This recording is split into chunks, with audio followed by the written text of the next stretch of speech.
All right. Joining us now on Just Your Opinion, man, is a guy that me and Steven used to work with back in the day at 95.7 The Game. He used to host Joe Low and Dibs. And now he is the host or co host of Daily Wager on ESPN2 every day from 3 to 4. It is Joe Fortenbaugh. What's up, Joe?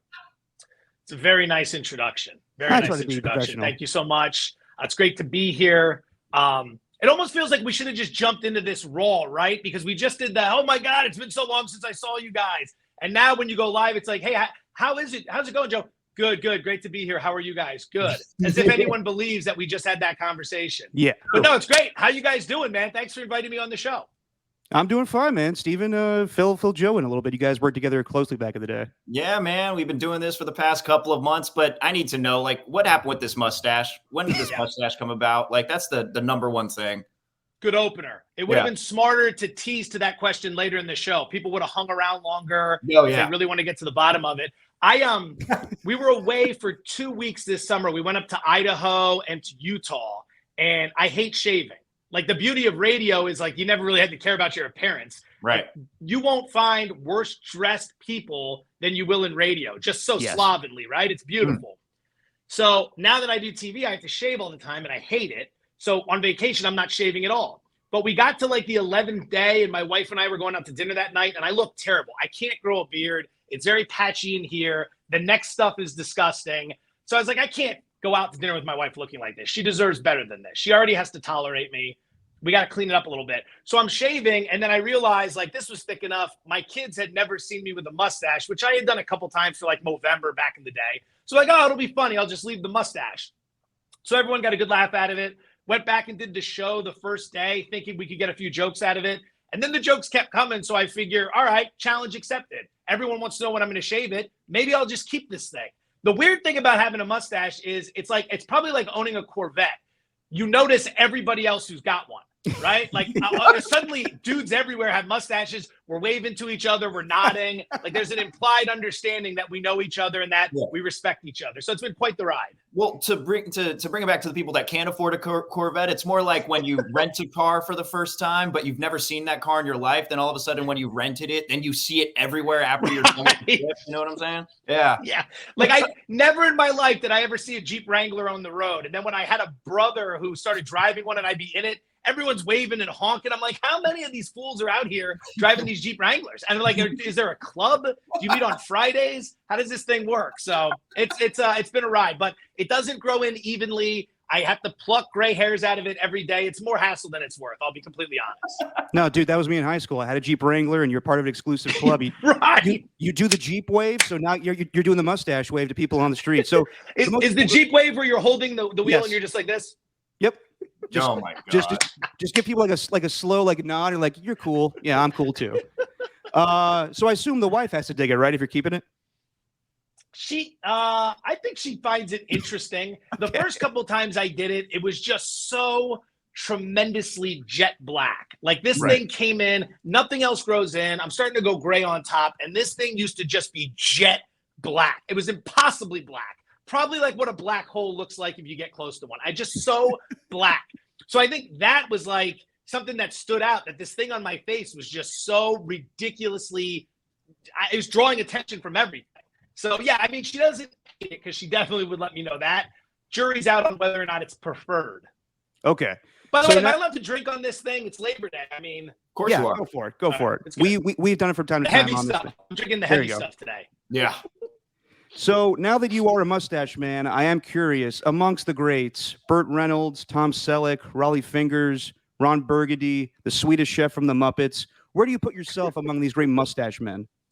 I'm nowhere in those categories. Nowhere. I will say that once you grow one, you start to look at the greats and see how theirs grew. Mine is just like, it's not very, it's scraggly. The hair's very coarse. If you ever look at a picture of Tom Selleck's mustache, it's just like layer upon layer of very soft hair. It's very beautiful to look at. It's almost impossible to look at. I would say the one I aspired to be, if you ever watched Archer, when Archer lost his mind and forgot who he was, and then he grew the mustache in, that's the one I like the most, Archer with a mustache. Which anyone who gets that reference will love it, and everyone else will just think great show. I'm relieved to know that it's real, though. Like, at least the dark part is real. I thought you had like a Carlos Boozer situation going on where you're like, where you're coloring it in. You're, like as quick as with a Sharpie. There's spots. So I had to do a Sports Center hit on Sunday morning, and Saturday there was a neighborhood gathering. So I probably had a few more than I needed to. And I came home and I was like, oh, I got to get up at 4:30. I got to trim this thing. Because you really do have to do a lot of maintenance on this. They don't tell you that. And I just went for this top area and I clipped too far in, and it's so obvious. You probably can't see it on the stream, but I looked at myself in the mirror and it's like, you knew not to do this while you were buzzed. And then I woke up the next morning and looked at it. I'm like, you're such an idiot. So now I've got to put product in it and then comb it down to cover the spot that is otherwise somewhat bald. So I it's too much responsibility for me, to be completely honest. Okay, mustache questions aside now. Right. So now you're on TV, you're doing the Daily Wager. You've always been a part of sports gambling. What initially drew you to sports gambling for your career? I think just that I liked it. And it had nothing to do career-wise. I was relatively young when I started doing it. $5 on games with friends. The first ever bet was Penn State, Notre Dame, college football. Obviously lost that one. Shockingly, as a Penn State graduate, you would think I would be on Penn State. I was not. I was on Notre Dame. So the great irony of then going to Penn State, having lost that initial bet, tells you probably more than you need to know. But we used to do these things in junior high, these parlay cards. It'd be this long rectangular strip of paper that would have every college game listed and every pro game listed. And on the back, it would show you the odds. It would pay you out if you won. So you could circle 3 teams and do $5. You could circle 12 teams, do $50. But if you hit, you get that payout. Now, the odds on these things were terrible, but there'd be an older brother who would pass these down to his younger brother, and his younger brother would give them out to all these kids in school. And we were doing it. So I liked it. I always did. I like to bet on games in high school. I like to do it in college. May or may not have been a bookie a little bit in college. Probably can't get into that because this is going to be out there. So we'll just let that one lie. But it was I was covering sports for a website called National Football Post. It launched in 2008. There's some guys there that you probably heard of, like Michael Lombardi used to work there, Andrew Brandt, Matt Bowen, Jack Becta, who's George Kittle's agent. He's the guy who started it. And I was kind of managing the site, writing about fantasy football. And this is 08 through 011. And I decide, I want to start writing about sports betting a little bit. There's a need for it. Chad Millman was the only guy doing it. And it was buried on the back pages at ESPN. So I figured, there's probably room for this. I enjoy doing it. I had been living at home with my parents. I had nothing going on in my life. I had gone to school out in San Diego. I wanted to get back west. So I said, you know what? To hell with this. I'm going to move to Las Vegas. This is the summer of 2011. I'm going to move to Las Vegas, and I'm going to spend a season covering football. I'm going to get to know all the bookmakers. I'm going to try to get to know all the professional gamblers. I'm just going to learn about this stuff. And I knew in the back of my mind I was probably going to stay, but I just kind of build it as I'm going out for football season. I had no money to my name. I had like $2,000, and I had a maxed out credit card. So I had nothing. I just picked up and moved.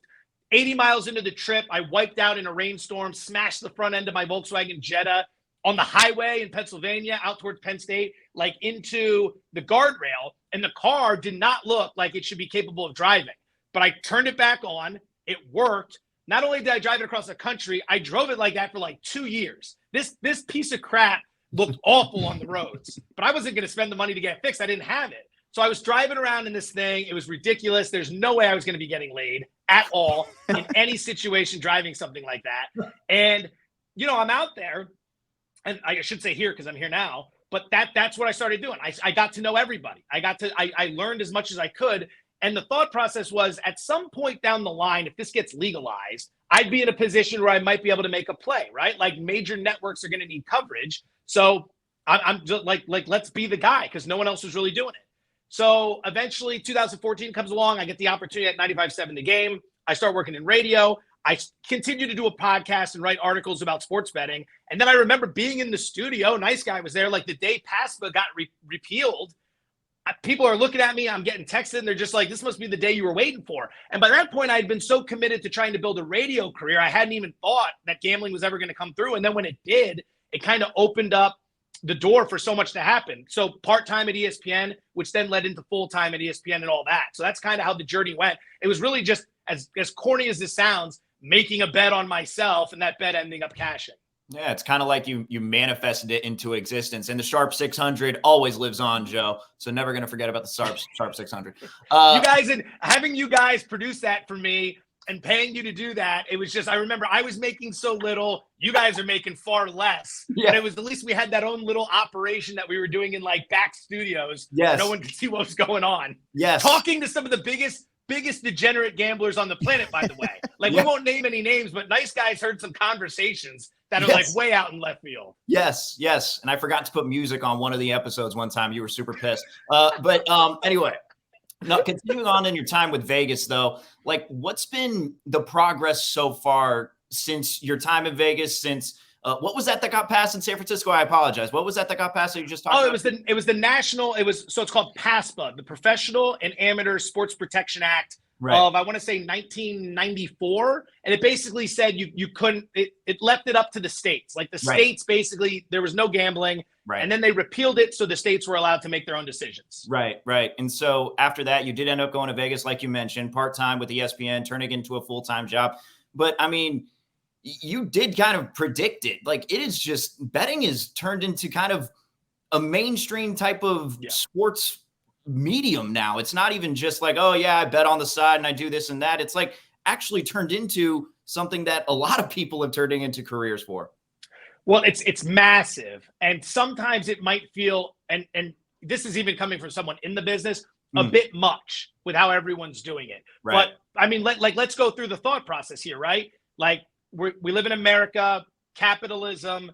Everyone's looking to, shrink their expenses and grow their money. I mean, you guys are in radio. I was in radio. I still do radio, but like, we know how that is. It's constantly about just cutting budgets, saving money. Where can we make money here? What ad money can we bring in? And when gambling became legalized, I mean, we would have seen this in sports talk radio with legalized pot if, there wasn't that conflict of interest and people worried about putting that on the air. But sports betting came in with so much money because it's the Wild West for FanDuel, DraftKings, PointsBet, everybody. They're trying to amass as big a customer base as possible. So right now they're spending like crazy. And as a result, media entities stand to benefit in a big way. So because there's so much money there, now you're seeing it everywhere. Everybody who's in sports, who was looking to either get back into sports or try to build their career, suddenly everyone's talking about point spreads. Everyone's been betting forever. We got that stuff everywhere. And it exploded. I think it'll taper back a little bit. Like, we're going to get to a big point here where it's going to be even more prominent.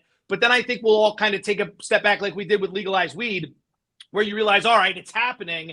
And we're just kind of, used to it. It's just part of woven into our fabric now. We also kind of like wonder, why wasn't this legal in the first place? Yeah. I mean, we're doing it anyway. I just said I was doing it in junior high. Probably the first bet was in elementary school. So let's be honest, like, it's going to happen. You can either give your money to the mafia or you can go ahead and give it to a legal entity. So we might as well make some money off of it, right? No, agreed, man. I remember being in middle school, taking bets for people for like the World Series. It's always just stuff we do. But a year ago, I was at NFL Network, and it was the first time that they started doing betting lines on the ticker. And I was shocked by that because when you work at the NFL, they tell you no betting, no betting, no betting. And then they incorporate it in their programming. And now, obviously, you have your own show. You see the commercials for it. It's just growing. But you said it's going to taper back a little bit. But in your opinion, where does it need to grow a little bit more? That's an excellent question. I think it's going to continue to grow overall. Like, this is still going to happen for a few more years because California hasn't come online with it yet. Florida, Texas, the big money states are not in yet. So it's going to keep blowing up until that happens. And I think after that, we'll start to kind of get used to it, and then we'll find a good spot for it. Where it could continue to grow, probably in terms of delivery of information, would just be an obvious one.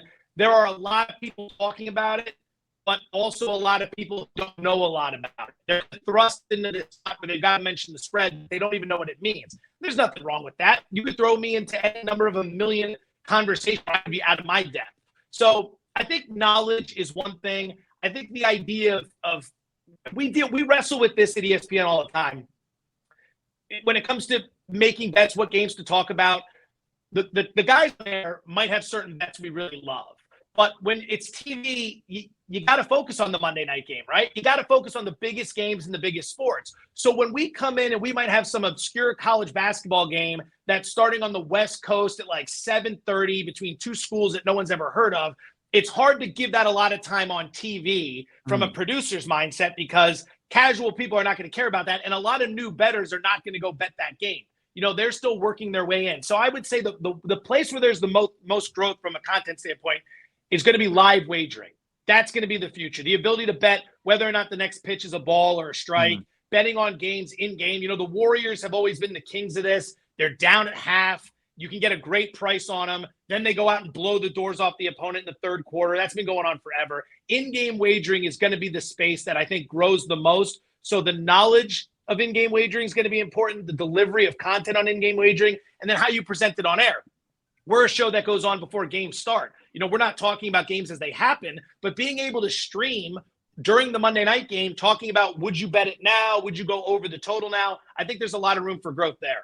I'm glad you mentioned that. That was actually that leads me perfectly into the next question. Like with broadcast nowadays, it seems like we're kind of trying to find the new evolution of broadcast. Like example, the Manning cast, you know, just trying to get two former football players sitting down casually talking about the game without actually doing play-by-play.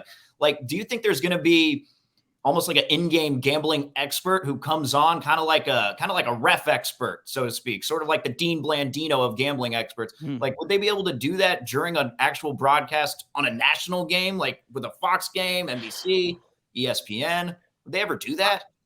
I think what you'll see first is just a companion broadcast. Right. Like the Manning cast is considered a companion broadcast to the actual Monday night feed. So you've got those two options. What no one knows is there's actually a third option, which is what I'm on. We do a bet cast. We'll do one for the first Monday night game of the season. So we're there. It's the NFL Live crew. It's Laura. It's Mina. It's Orlovsky. It's Marcus. And then it'll be Doug, myself, and Tyler in Vegas. And we'll go back and forth. They're breaking down the game. Then they throw to us. We talk about how to bet it. You can stream this on the ESPN digital platforms. Yeah. I mean, yeah, good luck to us going up against the Mannings. I'm sure everyone but my mom is going to be choosing the Mannings, right? But regardless of that, I think that's where it starts, is the companion broadcast. You might find them on digital platforms. You might find them like on YouTube. I think, you know, the NBA's own channel, when you talk about Red Zone and things like that, that's where it's going to start. And that's where it has started and will grow. And then eventually you might have some mentions on this on the main broadcast. I think there are still a lot of people that don't want that creeping into the main broadcast. A lot of traditionalists, a lot of older viewers who just don't want to hear about that. They don't need some person coming in to tell you what to bet right now. They want to hear from Al Michaels, right? They want to hear from Tony Romo. They just want to hear the breakdowns. They want to focus on the game. They don't want to be inundated with it, right? Like, we haven't seen a whole lot of fantasy jump in with that as well. You see it pregame and postgame. I think a lot of people are just like, let me watch the game in peace and then create a companion broadcast somewhere else. Yeah. But you know what's funny, though, is I always remember before sports gambling kind of blew up more recently, Al Michaels or Brent Musburger, if there was a garbage time touchdown, would always be like, well, the guys in Vegas are taking note of that. Like, they would be aware of that. Yes. And going back to like before me and Steven's time, Jimmy the Greek was on, you know, the pregame shows giving out, I mean, he was like, you know, kind of giving advice, but it was not supposed to be sports gambling. And you're right. I don't think people are ready for that yet. Give it a couple more years. But I think there's this misconception about sports gambling. What do you think is the biggest misconception about sports gambling? Another good question. I did not expect knowing you two, to be prepared at all for this. I thought this would just be very softball questions that I'd be able to wing it. Just kidding. That's coming up here in a couple of more questions. Don't worry about that. The softballs are coming.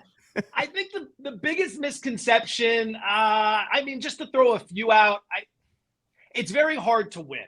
It's very, very hard to win at this. I think the majority of people, they sit there, they might look at it as like a degenerate type thing. Like the older generation would look at the legalization of pot and they would say, you hippies with your drugs and all this. And younger people and people who just kind of understand pot and weed, you understand, like, when we hold it differently than we hold alcohol, that's kind of strange. Alcohol is legalized. Pot hadn't been. Pot was viewed as this awful thing. It's much healthier for you than booze is, right? Like, booze will tear you apart, but because it's been legal for such a long time, it's more accepted. I think with gambling, that it's tawdry or that it's these guys in the shadows or that like games are going to be fixed. You know what? Now that I finally found my way to an answer to your question, I think it'd be that when things go south at the end, there's this assumption that the refs are in on the fix or that now that gambling is legal, more players are going to tank off games. If anything, the legalization of gambling is going to make that more difficult. Two reasons. Number one, how are you going to get an NFL quarterback to throw a game if he's making $25 million a year? What are you going to pay him? Are you going to give him $50 million to throw a game? That's not going to work. So, like, these guys make so much money, it's hard to financially incentivize them to do that. Number two, now that it's legalized, more people are watching the spread. So many people don't realize this, but even before the legalization, the league offices, NFL, NHL, NBA, MLB, they have direct lines to bookmakers in Vegas because they want to be alerted if something suspicious is happening, right? There are line moves that happen because of injuries, because maybe some inside information got out. But there are also moves that happen in sports like women's tennis where it's very suspicious. And these leagues want to have direct lines to the bookmakers to try to understand if they need to look into something. And because it's now out in the open and we're all tracking these numbers, it'd be very hard to get away with something. So I think that's the big misconception, to answer your question in a very roundabout way, is that people think it's going to lead to more fixing, whereas it's not. It's actually going to lead to a harder attempt at fixing anything, at least in America, the main stuff. Like you read about these fake leagues in India that are set up and they get these Russians to bet on it and then they stream a fake game on it. Like that stuff will, I guess, still happen. I have no idea even what to make of that. But you're not going to be able to get the major sports in America. You know, you're not going to be able to fix those games. Which is the toughest sport to actually bet on? Because knowing you, like, I know how much research you do. You know, you try to find precedent, you try to find history with how this team has performed on the road in cold weather, whatever it is. You get very nuanced takes there, nuanced research. But like, which is the one where you could do all the research in the world and it doesn't matter because the sport is just so damn unpredictable? Which one is it? It depends on the specific market. I'll start by answering the opposite. The easiest stuff to beat is the stuff the fewest people are betting on. It's the most obscure stuff. And the reason for that is bookmakers are human, right? Like if they know everyone's betting the Super Bowl. The Super Bowl is going to be a very tight line. You're not going to find any value on the side or the total. But some of these obscure college basketball leagues, women's tennis, golf's a sport that's had some opportunity. Finding the more obscure stuff is where you can find an edge because the bookmakers aren't paying as much attention to their lines there. So that's kind of where it is. In football, it's always been viewed that the NFL is like the hardest to beat because it's the opposite of those obscure sports. Everyone's paying attention to it. The sharp guys hit the numbers early. And if you're betting the game before kickoff, you're not finding value. Right. But the prop market, which has emerged in betting in all sports, especially football, that's still relatively beatable. You'll see limits on that. And that's where a lot of pros out here in Vegas are making their money on the NFL. In-game wagering is big because there's opportunity there. But the prop market, over-unders on receiving yards, over-unders on touchdown passes, who's going to score the first TD, that's where there's spots. So I would say beating football, just the sides and the totals long-term, if you're not betting the early numbers, very difficult. Yeah. Baseball for me has always been really hard because how often is a team just going to take the day off? Like you see great teams just mail it in sometimes. So a lot of times I'll be more inclined to bet underdogs there. But the most popular stuff can be the hardest to beat. But like I said, the prop market in the NFL is emerging, and there's still opportunity there. Fantasy players should be all over that stuff because it's really just the same thing. I don't know if there's a correlation here, but I have to believe that the growth in sports gambling has been affected because Vegas now has been legitimized by two sports teams being in that area. I don't know if you agree with that. And what is Vegas now like since you've been living there now with having two sports teams there? First part of the question, I think it softens Vegas a little bit, right? Like now that the leagues have legitimized Las Vegas, or at least the leagues have kind of said, hey, whatever you thought about this place, Sin City. I mean, if the NFL puts a team here, they've clearly done the research. If the NHL's here, obviously the NBA is probably coming. You've got the College Football National Championship was supposed to be here, but it had a direct conflict with CES, the Consumer Electronics Show, which is like the biggest convention of the year. And CES was refusing to move. And Vegas will never do anything to make them unhappy because that is a major show here. So college football ended up moving to Atlanta. But the Super Bowl's coming here. We're going to get a Final Four here. And when you've got the pro sports and the college sports stepping in and saying it's okay, like Notre Dame's playing a home game here this year, then you start to soften the whole Sin City image. The first time I was here, 11 through 14, right at the end was when it was announced that hockey was coming, but they were not here yet. So I moved back. Hockey was here, and the Raiders were here for the first season, but no fans went to the games because even though Nevada allowed some fans due to COVID, Mark Davis came out and said, look, if we can't have everyone in the building, we're going to have no one in the building. We're going to do this the right way when we have a chance to open, which I thought was pretty awesome of him to be thinking that way. Like, you want to make a big spectacle of it. You could have grabbed every last dollar, but they didn't. I thought that was pretty cool.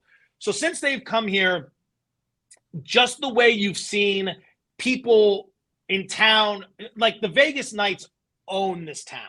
Almost every license plate you see on the streets is a Vegas Knight license plate.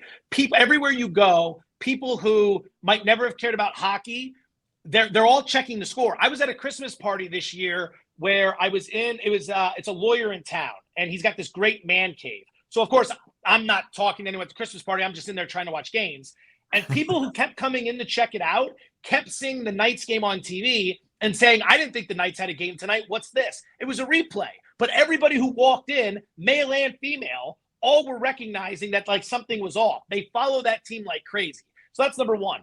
The Raiders, you're starting to see a lot of Raider license plates. Last year was the first year people could go to games. They got in that stadium. They love the stadium. They love rooting for the team. It's a little bit harder to probably side with them because everyone already has a football team. Whereas in hockey, a lot of people were willing to embrace the local team or give up on their home team because they weren't as into it. But people are into it, man. Like they're into the idea of the NBA coming here. We always had fights here. I believe Major League Soccer is going to come here. Major League Lacrosse is supposed to come here. So it's just kind of got people more together. It's a town of close to 3 million, but it's a really small town because it feels like everybody knows each other. So sports coming here has definitely brought everyone together, and you're only going to see the Raiders' presence grow and grow and grow. What about the A's? Oh, go ahead. The A's have been rumored to eventually come to Vegas. Well, yeah, I gotta be careful here. Don't want the A's getting all upset. There's a couple things with that, just from a logistics standpoint. Number one, you're not going to be able to have an outdoor stadium here. It's too hot. It's 114 degrees today. It's Labor Day. Like baseball is a summer sport, and you're going to be playing a ton of games in ridiculous weather. So that means you need a dome stadium or retractable roof. But that also means you're going to need another one because I don't think Allegiant is set up for baseball. So I don't know. Are you going to find another $1 billion to build a stadium for baseball? That's question number one. Question number two, and this is the line here, and this was something the Raiders were going to have to overcome early. And this is what everyone will tell you in this town. This town loves a winner, all right? It's not just about sports. Everybody has at some point in their life hit a royal flush playing video poker. Everybody in this town has hit some sort of parlay. Everybody's got a little action here and there. This town loves a winner. If you're going to be here, you better win. The Knights going to the Stanley Cup final in year one, they're made men in this town forever. The Raiders coming here, getting to the playoffs last year, all that stuff, that's a good step. People will get behind that if they're here winning because that's what this town is about.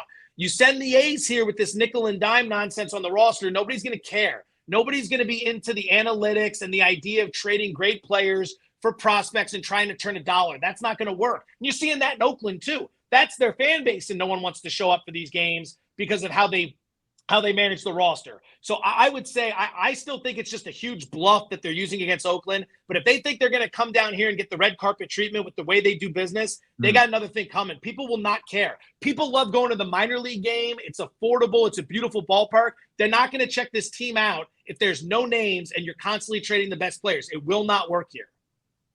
It's an interesting point. Actually, I do want to get to the Raiders and also the 49ers and what you've thought just about everything that's gone on in the past couple of years. But one more as far as just your job in general. Now, I know back when you were at 95.7, when people had a direct line to the text line, they would text you and say, hey, Joe, I took your advice on what game to bet. You were wrong. How dare you? You ruined my weekend. You ruined my week. As a matter of fact, I can't pay for my family right now because of you. Right. You know, like, is that still something that's as prevalent, though, now you're on TV when they don't have the direct line? Like, do people still reach out and say, like, man, Joe, I listened to all your advice. I listened to the game. I bet I did exactly what you said, and then I was wrong. So do they still blame you? Yeah, Twitter. I mean, Twitter, Twitter, that great little mechanism for all we can all share wonderful ideas and grow as a culture. You get it.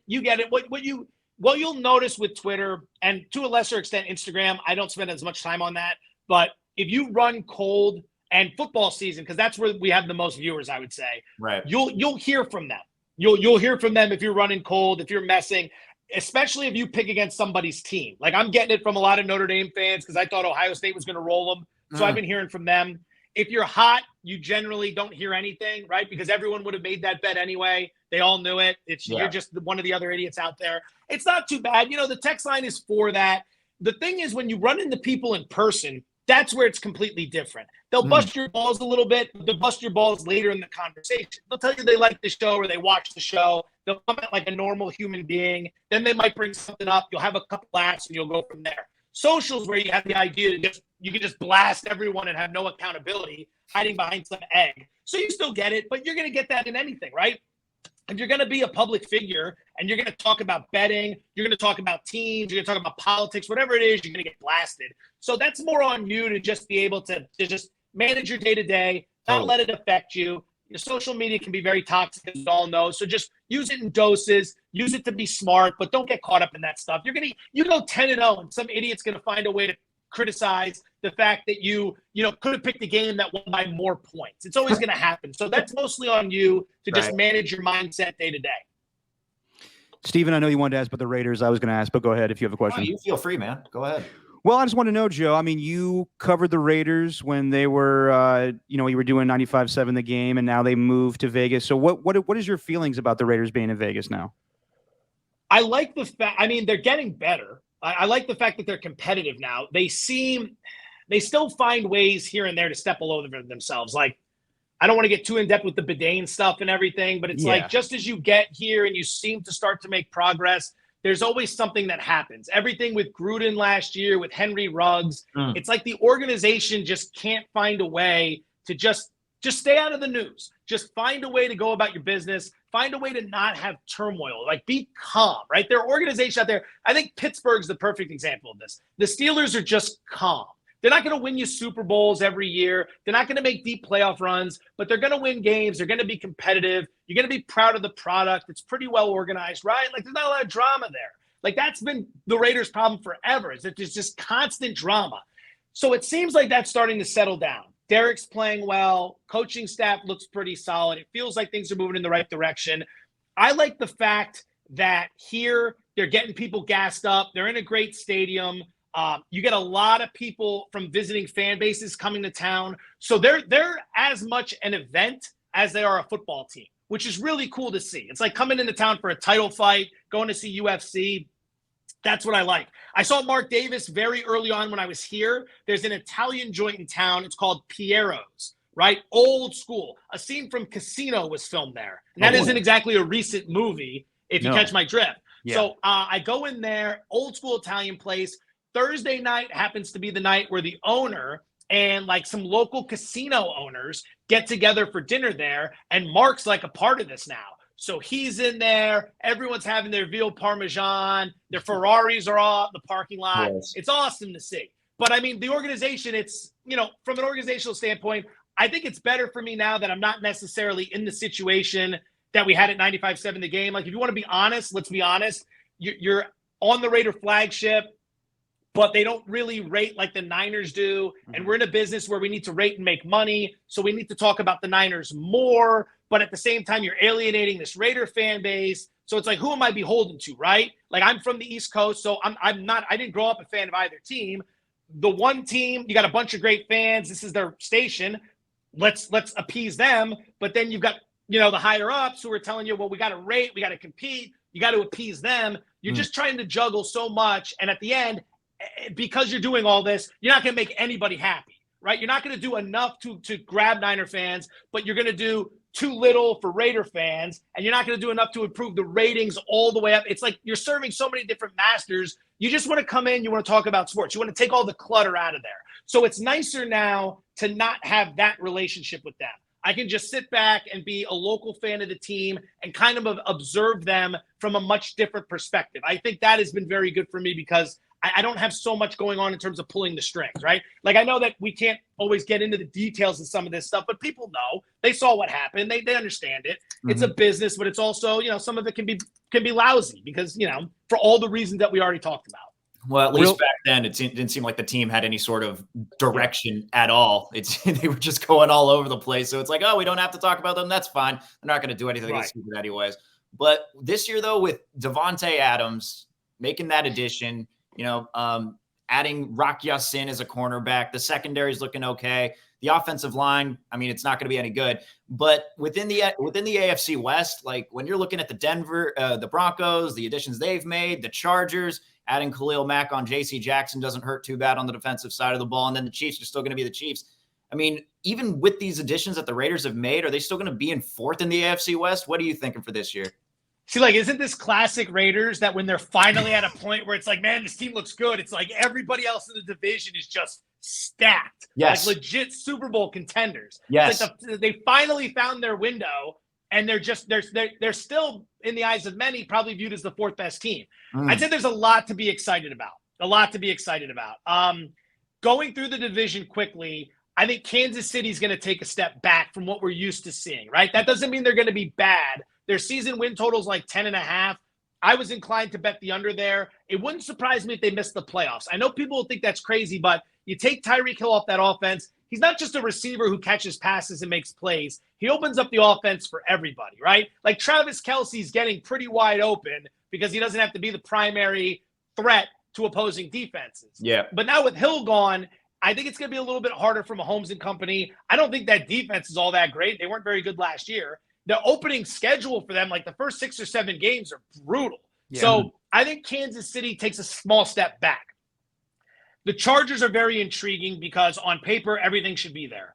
I've said that about the Chargers for like 17 straight years. So generally when I'm high on the Chargers, something goes south. Yep. They're going to have to prove it to everyone that it's not the same old Chargers because we know the Chargers. They always find a way to screw it up, right? Yep. But on paper, the additions of Mack and Jackson are going to improve their big weak spot, which is their defense. Denver's a team I really like because from a metric standpoint, they're 7-9 last year, but they had a positive point differential. So that tells you right there they were well below expectation. They should have been a 9-win team. Fangio's not a head coach in the NFL. Drew Lock, Teddy Bridgewater, they're not true starting quarterbacks in the NFL. You bring in Nathaniel Hackett, jury's out. But you bring in Russell Wilson, jury's in. We know what you get there. Good defense. Denver is going to have that last place schedule. That's the team I'm looking at to win the division as of right now. But it's not like I'm sitting here telling you it's going to happen.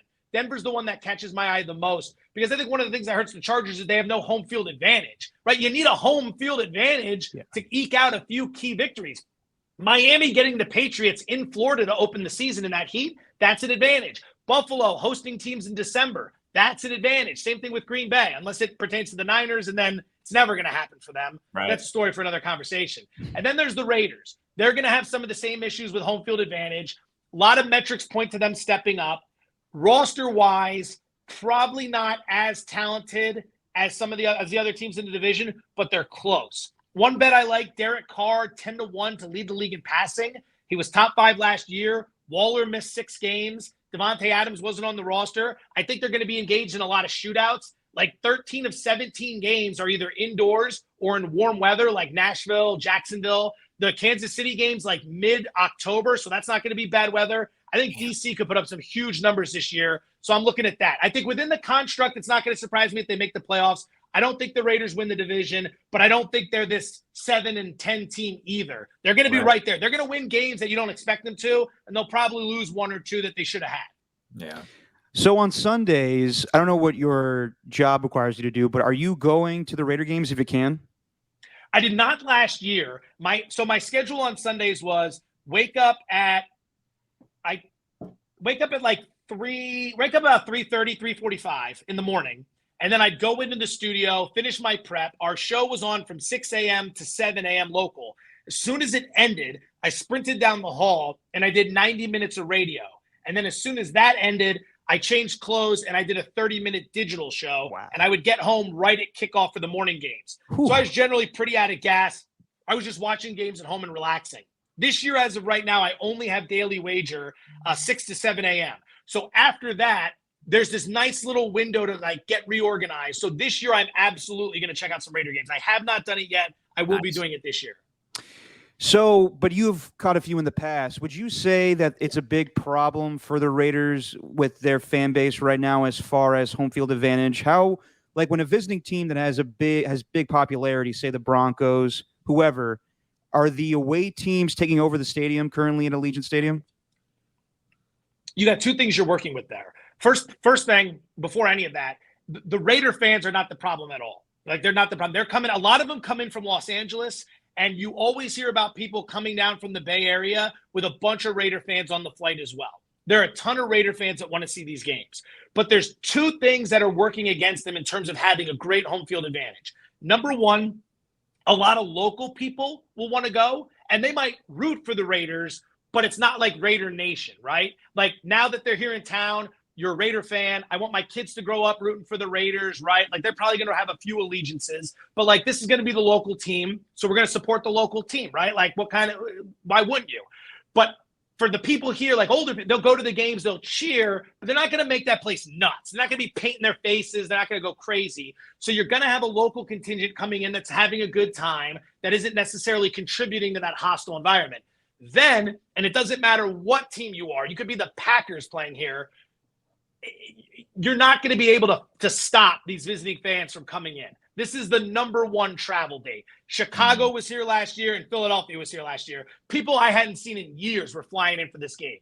Everyone wants to come to Vegas. Maybe 15 years down the road, it wears off a little bit, but early on, people are going to want to hit this road date no matter what. The stadium is right by Mandalay Bay. You stay at Mandalay Bay or Luxor, you get on the bridge, you walk right across. You don't have to worry about any transportation. You're right there. So that's the thing that's going to hurt them. Their fans are great, but can they fill up the whole stadium? And it's hard to do that when the local people might not be as crazy for them and all these people are coming in visiting-wise. That does hurt a little bit. Yeah, give it some time. I'm sure that, by the time that the younger generation has grown to being able to become fans of the team and buy their own tickets and everything, maybe it will be a little more stacked with a majority Raider fans. And it'll just take some time. And we'll just look back on it and think, oh, remember the beginning when no fans would come here? And then, the rest is going to be history. But we kind of saw the same thing, though, with the 49ers, at least in terms of moving to the stadium. It was tough for people to acclimate to Santa Clara and understanding that you have to go to Santa Clara in order to watch a game. But speaking on that team, the 49ers, like what's been going on lately has just been insanity over in here in the Bay Area, just with what's going on with Jimmy G and coming back. But I want to bring it back to last year when they traded up for Trey Lance. Did you agree with your move? Did you like the move? Did you think it was worth it for Lynch and Shanahan to mortgage some of their future to acquire him? All right, so let's start with this. I'm going to just start with a question to you two, and then I'll get into it. Yeah. Do you think that the entire organization was lockstep that Lance was the guy at number 3? No. Yeah, it's hard to believe. Okay, so that's not good. That's not. Right. You don't give up all those assets to trade up, and then you're split as to who the pick is. You make the move because you know who you want, right? You don't make the move and it's like, all right, guys, we're here. What do we do? Like, you got to figure that stuff out. So something's going on there that doesn't make a lot of sense. The pick. I mean, how much did any of us know about Trey Lance prior to coming out? Right. Everyone loves to play draft scout. This kid, I've gone back and I've watched his games and I've done all this. There's some people that have, not everyone. I didn't know much. I go to people who know these things. I talk to them. I try to get some insights from there. I watch a lot of Mac Jones, like with everything in Alabama. How much of it is everyone around you and how much of it's you, right? So you're trying to figure all this out. So they go up. I thought it was going to be Jones. I bet that it was going to be Jones. It ends up being Lance. So I'd say I was surprised, but that doesn't mean I thought that Jones should have been the pick. That was just what I was doing from a betting perspective. Right. Lance ends up coming in and it's like, all right, this guy's a dual threat. You got Garoppolo for another year. He can sit and learn. I'm all for that. All the rookies last year, what'd they do? Lawrence sucked. Wilson sucked. Fields sucked. And that's not to say that they're bad quarterbacks. It's just their situations are terrible. Like, What do you expect from these guys in the NFL? So Lance probably would have sucked. So if he takes a year behind Garoppolo, who's a proven starter, wherever you are with him in the starter tier, fine. But he's a proven starter in the NFL. You can let the kid sit and learn. Now we get to this point where it's like you couldn't figure out what to do with Garoppolo. He's back. On one hand, it's excellent insurance because every time Shanahan loses a quarterback, the backup stink and the team falls apart. So you've got that. But what happens if Lance struggles? People are going to want to see Garoppolo. People who didn't like Garoppolo to begin with are now all of a sudden going to want to see Garoppolo. I think that's an advantage for the Bay, because I don't think that fan base, I think you can, as a team, stiff arm that fan base a little bit more than you could in, say, New York or Boston, right? I think you could just kind of appease the fan base a little bit more there, because it's not as overly hostile. It's not a knock on the fan base. It's actually a compliment that you're not going to lose your mind to the extent that some other fan bases would. But as far as the season goes, I'll give you a bet I like. Trey Lance, for the longest time at DraftKings, his rushing prop was 500 yards. Everybody else moved it up to like 650. DraftKings finally moved it up to 530. I think that over is an absolute smash. Whether he's good or not, he's going to run. He ran for 168 yards last year. He only started 2 games. He only appeared in 6. Those were limited snaps. With the way Shanahan's misdirection rushing attack works, he's going to break some big runs, and he's a young kid who's going to tuck and run when things don't look good. We saw that with Jaden Daniels in the LSU-Florida State game. Like, he was tucking and running all night. I think that'll happen. So over 530 yards is a great bet. I don't know if I hit all the points of what you were asking for there, but yeah, I mean, it's a very interesting year for the Niners coming in, because there's these rumors that they weren't lockstep on him. And if he doesn't start playing well, you're going to have everyone pointing fingers as to who wanted Lance, who didn't want Garoppolo, what we're going to do here, what we're going to do there. You know, the fact that the stories out there that they had a shot at Brady and they said no, and then he goes and wins the Super Bowl with Tampa, like, that doesn't look good. So the best credibility they have is 1 trip to the Super Bowl and 2 NFC title appearances. So you know that you can still bank on him, but there's some question marks, man. I will have to say this, though. I have not seen the fan base act like this. Like last year when it was Trey Lance versus Garoppolo. Should we play Trey? We need to put Trey in and all this stuff.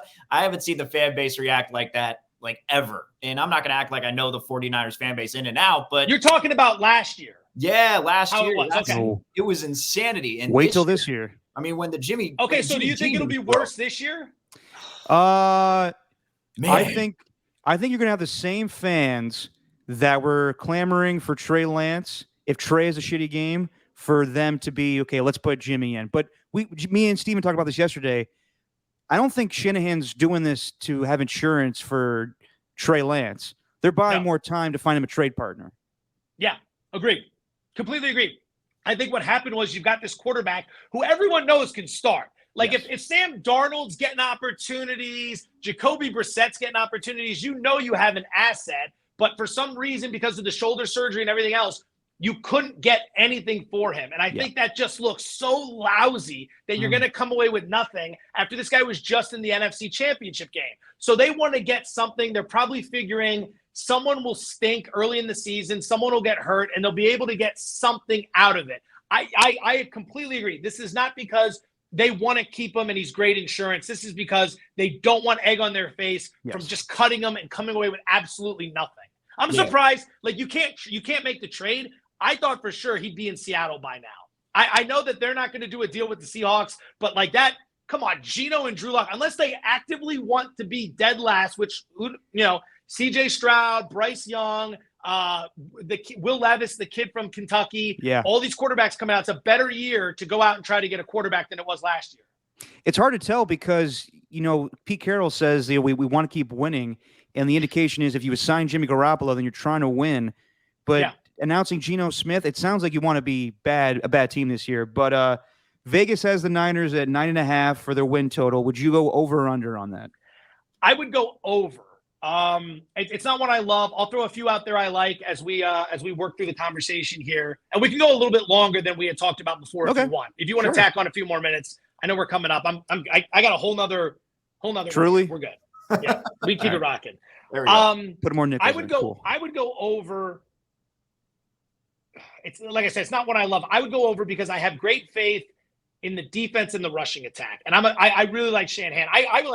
I sent out a perfectly timed tweet last year where I said I'm done with Shanahan like 5 minutes before they went on the run at the end of the season. And then it was like, what an asshole. Like, that tweet couldn't have been more poorly timed. I stood by so much of that nonsense. And then the second I packed it in, they go red hot and make it to the NFC Championship game. I like the way he game plans, man. And with Lance, there's going to be games that they should win that they blow. I think early in the season, great start. on the road at Chicago is so winnable. It's such an easy one to go in and win. The Bears are going to stink. And then week 2, you're home against, I think, Seattle, which is very winnable as well. I think you can get the ball moving rather quickly for a kid who had an entire year to get ready. And then you got week 3, I believe it's at Denver. Yep. That's when you're going to start to get to a point. But the opening 6 games also includes Atlanta and Carolina. 4-2 is on the table without great quarterback play. Average quarterback play should get you 4-2 with the Bears, the Seahawks, the Falcons, and the Panthers on the schedule for the opening 6. So I once you get the ball rolling there, the kid can take off once he builds some confidence. So I'd play over, but like I said, it's not a bet I love. Okay. Now, the offensive line, for lack of a better term, kind of stinks.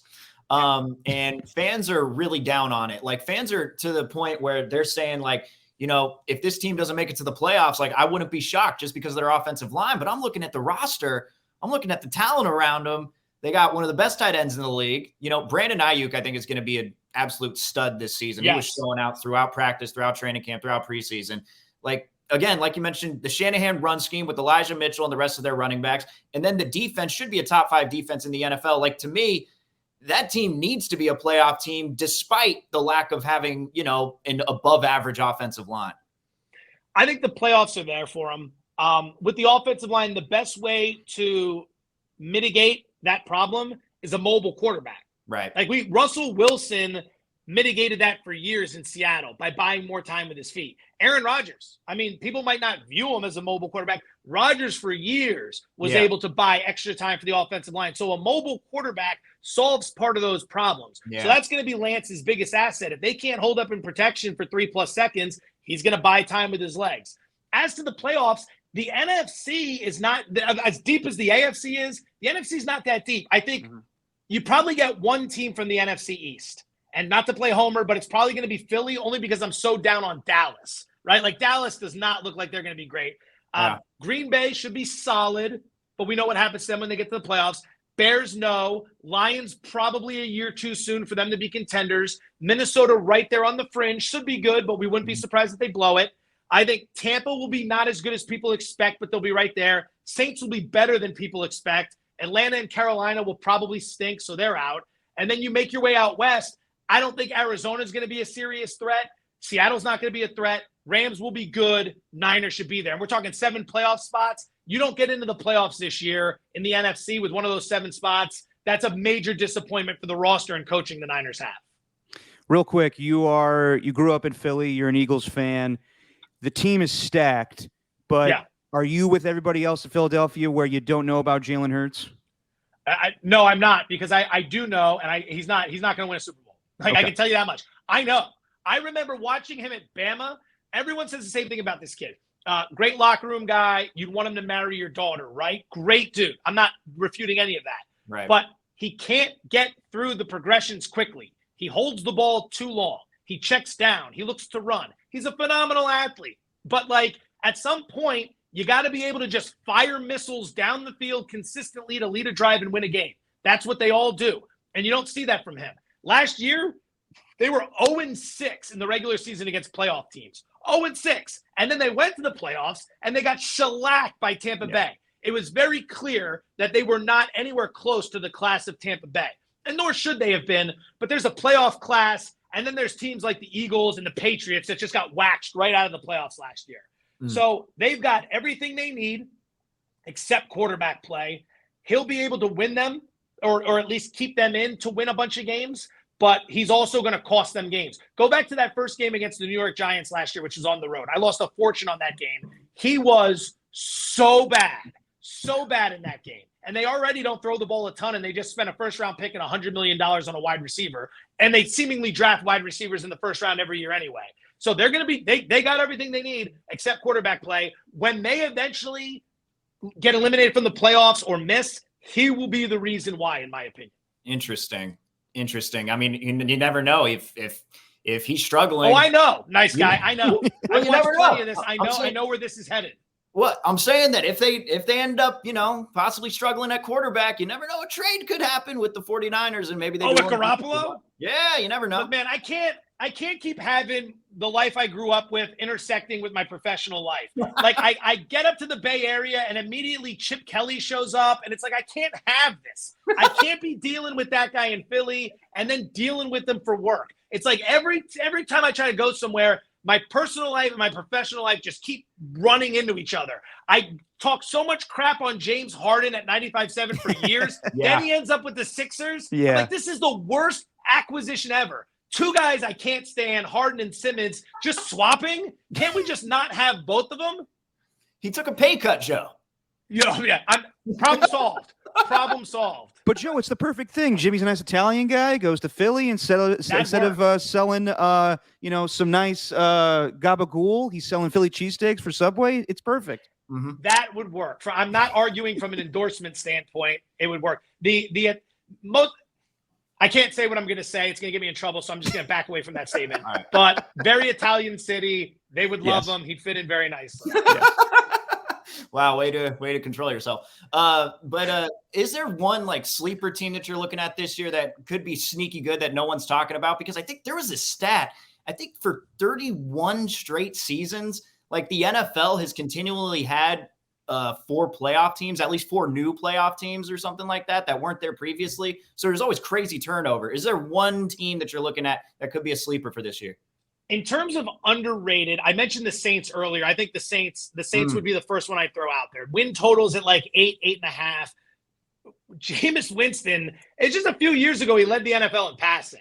All right? Like, you don't just stumble into that by accident. Now, Right. People point to the turnovers. Yeah, but I'm not saying he's a Hall of Famer, but you're going to put him on an offense with Michael Thomas, who's coming back. You drafted Chris Olave from Ohio State in the first round. You signed Jarvis Landry. You have Alvin Kamara. They got issues on the O-line. That defense is top 3. So you got top 3 defense. You got an experienced quarterback and all those weapons. You're going to win games. Like, I'm pretty sure when they win like 8 or 9 last year, I think they won 9 games. Yeah. You know who quarterbacked the majority of those games? Trevor Ian Siemian. Book, Trevor Siemian, Taysom Hill. Those are not NFL quarterbacks. Yeah. And they were right there with a chance to go to the playoffs. And they didn't have Michael Thomas. There are so many things that went wrong for them last year, and they were still right there. The Saints are the team I'd look at. I wouldn't be surprised if they won that division. I think Tampa takes a step back. Not going to surprise me in the least. Like Jameis Winston, comeback player of the year. If Jameis Winston's like 50-1 to win MVP, I'm just saying. Wow. I mean, that's a pretty good price given what he's got at his disposal. The Saints going over their win total, high on them. If I was to throw another one out there, I'm not there yet. Some people think Minnesota could be a real force with what they've got and a new offensive-minded head coach in Kevin O'Connell. We'll see. I'm not giving that one out. And then there's one other I was going to throw out there as I work my way around. Okay, maybe not a sleeper team to be great, but if the New York Giants found a way to win a few more games than people expect, that's not going to surprise me. And when I say that, I'm not talking like 11-6. I'm talking maybe like if they got to 9-8 or they were 8-9, people think they stink. I think they're going to take a step forward. They were very poorly managed last year, very poorly managed. Yeah. So we know you have a few more minutes with us, but wanted to get your thoughts on week 1 picks, if you don't mind, just going through the schedule on who you like as far as spreads. All right. So I like 6-point teasers. And for those who don't know what a 6-point teaser is, you get to take 6 points and move the point spread any direction you want, right? So an example is the Baltimore Ravens are a 7-point favorite over the Jets. You can take the Ravens at 7 and you can move it 6 points down to -1. So they only got to win by 1. Right? Or win by 2, obviously. So everyone would think, oh my God, this is so wonderful. What's the catch? Well, you need 2 teams to do it. You got to win with the Ravens, and then you'd have to find another team, which I think would be the Niners. You tease them from 7 down to 1. So the Niners need to beat the Bears by 2. The Ravens need to beat the Jets by 2, and you end up winning your bet. So there's a ton of great teaser numbers out there, but most people don't understand what those are. So I'm not going to fill up your broadcast with a bunch of bets that a lot of people don't know how to make. Direct them to me on Twitter if they ask, and then we'll talk about it there. I would say, as I look through the board, these numbers have been beaten into shape. They've been up there for months. So all the value has been extracted. One that I'm looking at, and this is down under 42 now, which is a key number. I've been talking about this for a while. Niners-Bears under. I think it's going to be a very low-scoring game. And I take the Bears team total, which should be around 17 points, and I bet them under as well. I think what you do if you're the Niners, you come into this game, It's on the road. It's Trey Lance. The Bears are going to be one of the worst run defenses in the NFL. Shanahan's one of the best architects of a running game. Just run the ball. That's it. Run the ball. I think they run the ball, control tempo, grind the clock. Defense limits a bad Chicago offense. Low scoring game. Stays under the 41.5 where it is now, although that's not a great number. And then at the same time, Bears team total under. I don't think they score a whole lot. Making my way through, you got a lot of home dogs, right? I might look to Dallas in the upset over Tampa Bay. I know a lot of people south on Dallas. That's a road game. The interior of the Bucs offensive line is going to be a problem with all those injuries. Not going to surprise me in the least if Dallas shocks them. I take the points with the Giants against Tennessee. That was 6. It's now down some places 5.5. Wow. It's not that I think the Giants are great. I think Tennessee is going to be way down this season. Way down. I think that's going to be a lower scoring game. I'm getting 6 points where the total's 43.5. Pretty good opportunity there. So I'd be looking at that. These are going to be ugly. Minnesota +2 against Green Bay. I'd play that one as well. Packers, no Devontae Adams. Sure, they should be good. Defense should be pretty good, but you're going to Minnesota where their home field advantage is one of the best. Home road splits from Minnesota are crazy. They play very well at home. I would take the 2 points with the Vikings. Working my way through as I look at a few of these others.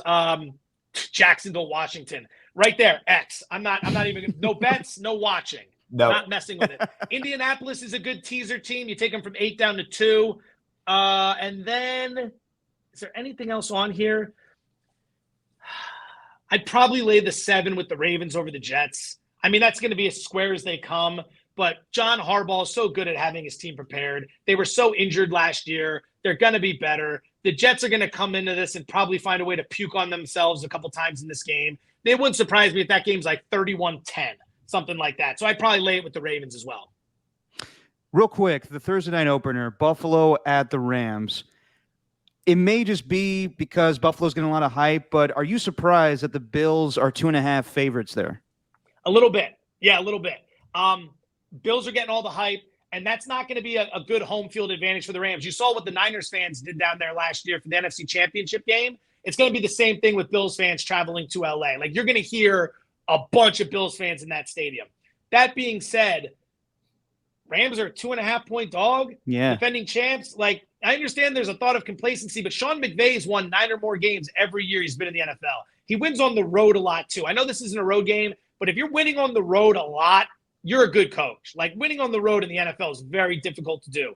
Donald's back. Stafford's back. Like, you got a lot to keep. Ramsey's back. Like, what is it that we don't like? Cooper Kupp's back. I know that Robert Woods is gone. He was hurt last year, but you brought in Allen Robinson. Cam Akers is a little bit healthier. I like the Bills. Bills are going to be a freight train. Bills are going to be right there at the end of the line competing for that Super Bowl spot, man. But 2.5 points, home dog in a game that's probably 50-50. I'll take the 2.5. I'd play the Rams.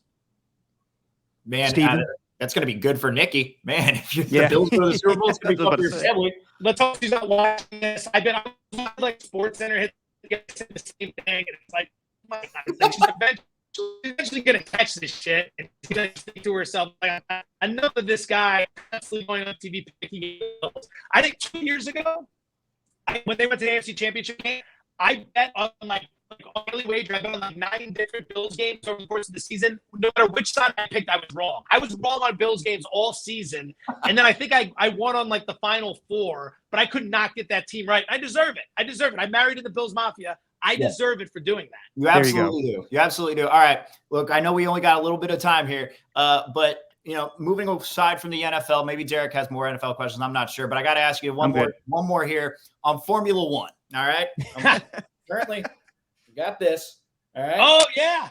Gunter, right? Big Gunter guy. But this is your time. Daniel Ricciardo, your thoughts. Oh. He's not coming back next year. I know you've had some thoughts on Daniel Ricciardo. He's not going to be back with McLaren. They're bringing in this dude, Oscar Piastri, I think his name is. So DR's future is uncertain. So this is your time, Joe, to rant on Daniel Ricciardo. Give me a First off, you're going to see me kissing a lot of ESPN executive butt over the next year, because when that race comes here, I want more than anything to be able to get my kids down in the paddock so they can see these cars, because they watch it with me on Sunday mornds. Remember how I told you the cars. Remember how I told you I was going to go? We saw the ticket prices, and turns out we're not going to go. Dude, this town, they are going to gouge everyone. That's probably the wealthiest sport in the entire world with what they bring to the table.